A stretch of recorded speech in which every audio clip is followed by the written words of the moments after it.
All right, so welcome back, everybody. My name's Andrew, and you're watching the Kelley's Country Life. So it's been long enough now to show the progress on the HVAC. We are at a major stopping point, and technically HVAC cannot be finished until we get sheetrockers in and actually get painted. I'll explain that. So it'll be quite a while further back. Let me go ahead and shoot to a clip that I recorded many days ago, then I'll show you what we got going on in the background. All right, so I'm in here a couple of days before I'm actually going to film this episode. HVAC is not complete now, but will be. I wanted to show y'all something before it gets covered up. It's some things that y'all have actually asked about, and it's something that has really caught my eye, especially since I pay attention to the details. All right, so let's talk a little more about how this guy is running everything, because, man, is he really going out of his way to get this set up how well, beyond what I even asked for or wanted.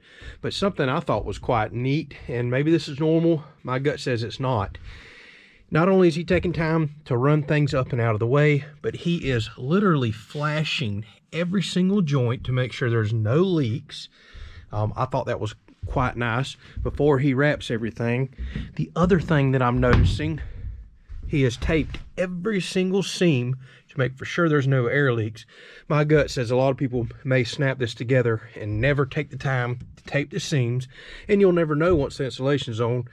And not only do I see tape underneath here, but again, he is flashing again with some sort of, I'm not sure what this material is, but it looks like it absolutely will not allow any air leakage. So all the screw holes are flashed over, all the joints, everything's taped underneath before it's wrapped.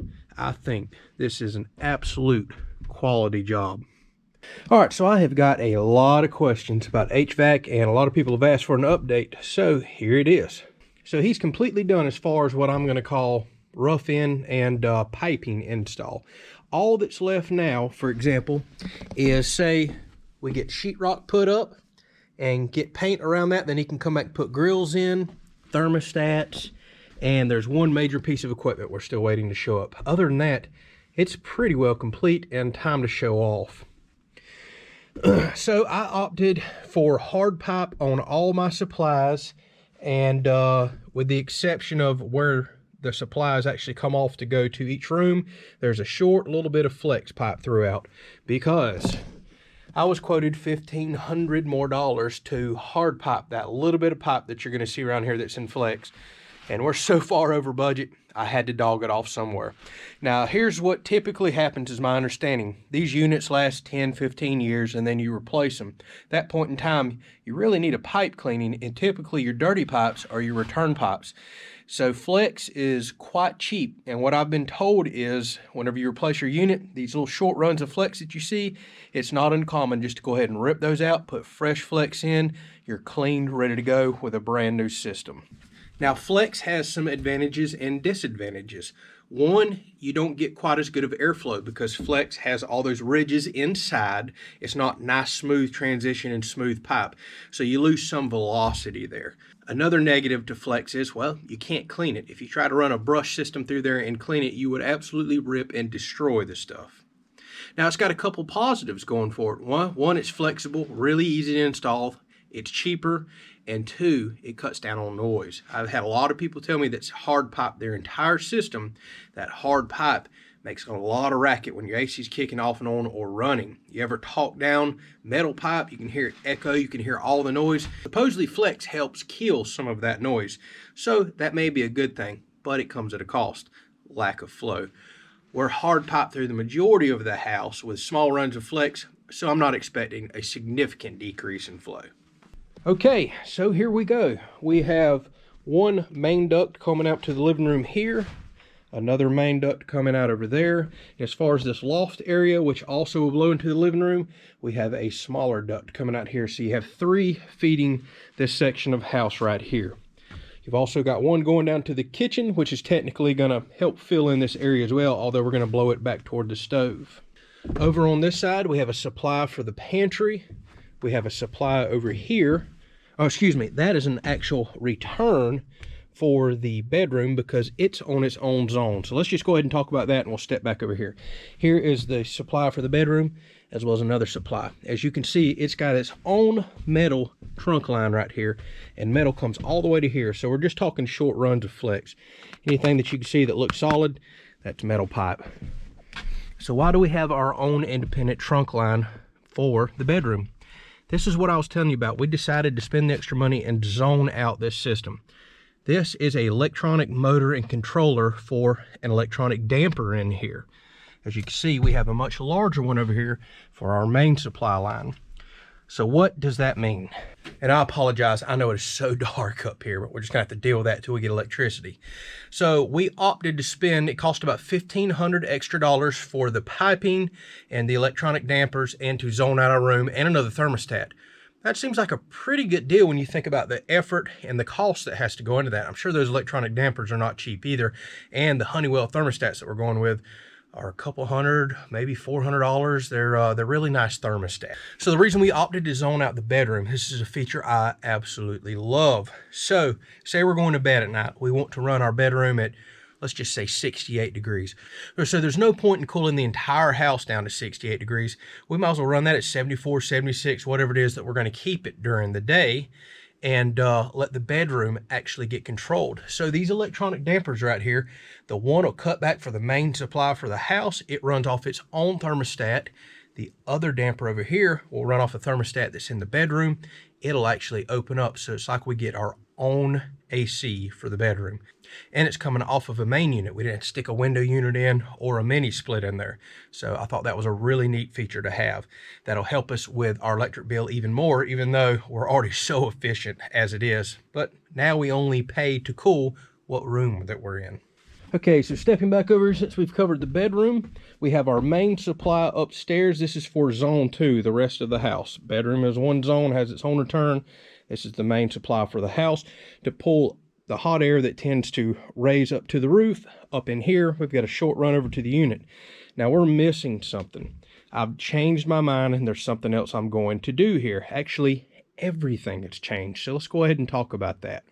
So what's missing behind me is a dehumidifier. We're waiting for that to come in. If y'all remember, my original package was a Goodman 2.5 ton AC unit along with an Honeywell ERV. So that ERV basically takes air out of the house, pulls air in from outside, filters it, crosses it through a filter media material that changes over some moisture, some temperature, and it makes an efficient process of changing over air in the house. So after talking with the owner, he kind of convinced me that a dehumidifier may be a better option for the house. And I've been talking with one of y'all that are a contractor that does systems like this, and y'all seem to really enjoy the dehumidifiers versus an ERV. So the big concern when you have this much insulation in a house is, well, your AC unit just never is going to run.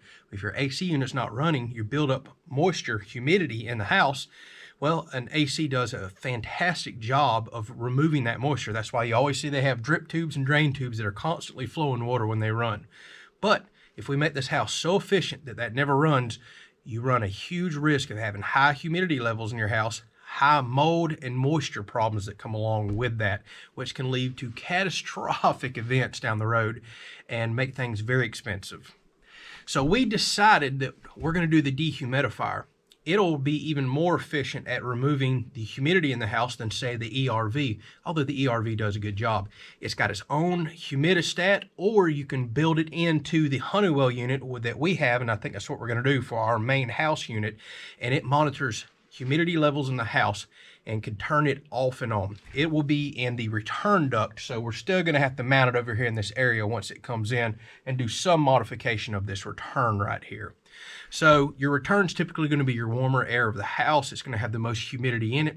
That unit will kick on. It'll bypass the air through it. It'll put the air back into the unit after the dehumidification process has been going, all the while monitoring that. And once it reaches whatever my set humidity level is, probably 50% or lower is what I'm thinking, seems to be the most common, it runs only as needed.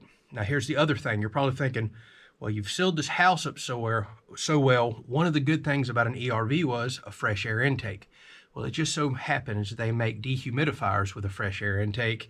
I'm getting one of those as well. So we have run even larger 6-inch exhaust and intake vents out the back side of the house. Y'all see me frame those out the other day. So this humidifier will plug into the return on the AC, as well as pull in fresh air from the outside and turn that over in the house as well. A very small amount, mind you. You don't want to pump all your cool air outside. So that's very important to turn over air in a house that's sealed up this well. Air can actually become quite stagnant in here and not safe to breathe over a period of time. You definitely want to turn it over, and this dehumidifier is going to do that for me. So I told y'all a lot of stuff are going to change. I was originally going to go with a Goodman package. That was what was originally quoted. Well, turns out having an extremely hard time getting them. So the owner reached out to me and asked if I would like to go with a Ream unit. They're highly recommended, come with a very good warranty, and from everything I'm reading online, this is a step up. It's an even better unit. So I told him, sure, let's go for it. So we've got what's called a RUD. It is a Ream unit. They just rename it, rebrand it so people can sell in the same area against Ream. But it is an absolute Ream unit. And believe it or not, that is only a 2-ton unit inside and outside.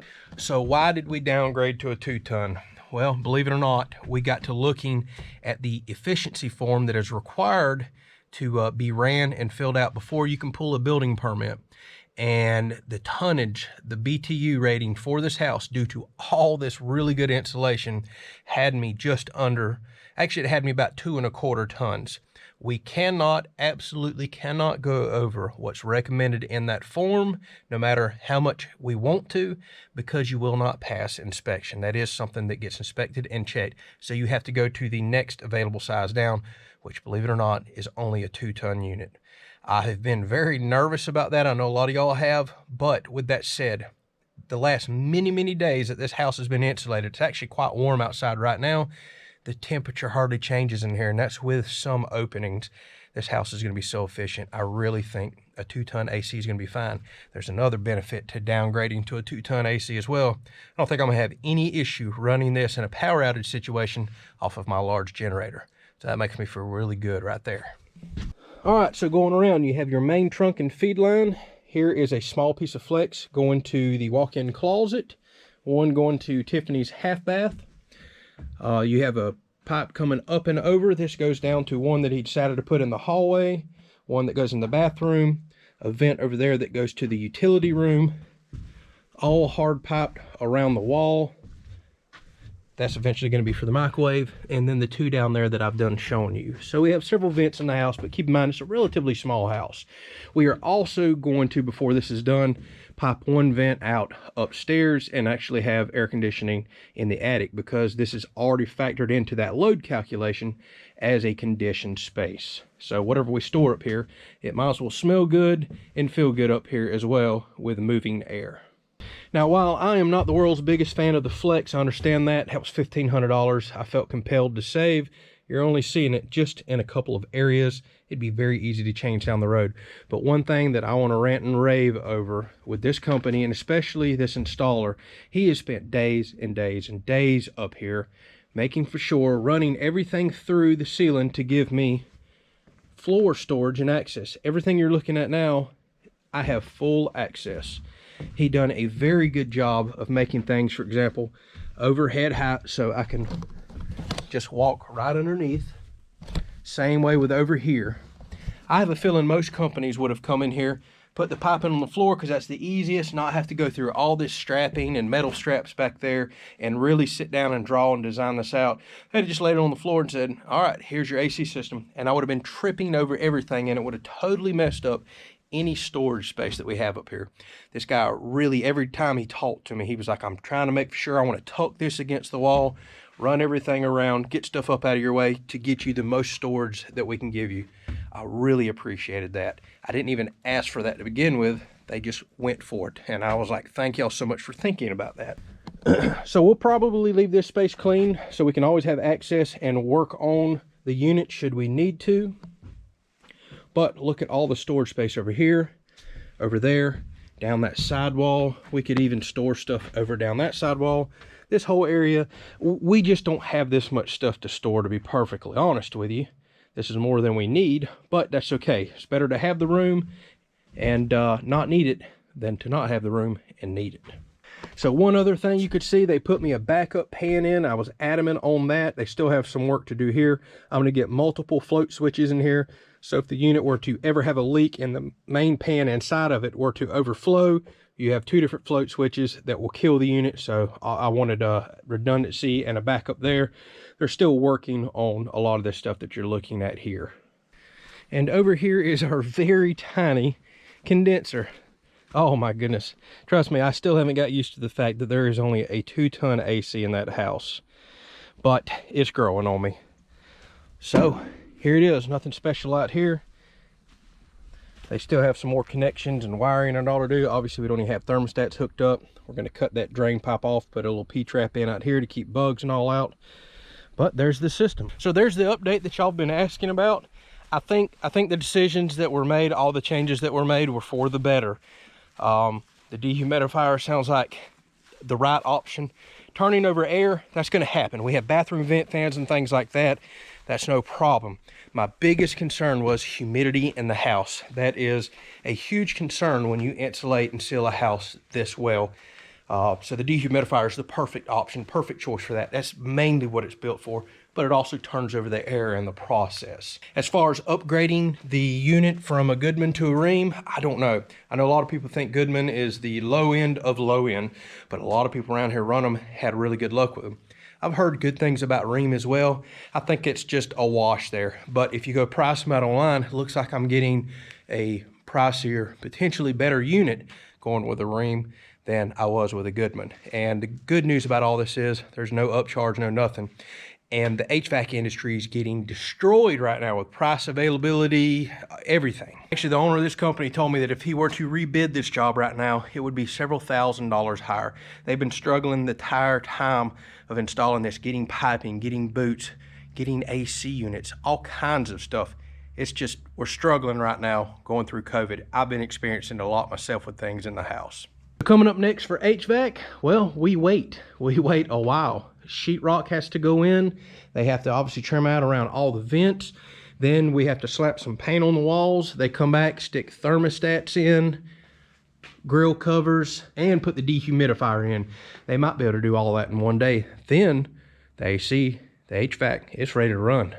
All right, so there's the update on that. I just got done installing windows today. I'm actually about to go upstairs and start on the loft itself because I have to get the house prepped and ready for drywall that is coming up here potentially next week. So I got a lot of work ahead of me. Hopefully y'all enjoyed the little HVAC update. We'll see you back on that several weeks down the road once everything is prepped and ready for them to finalize everything. Thanks for watching.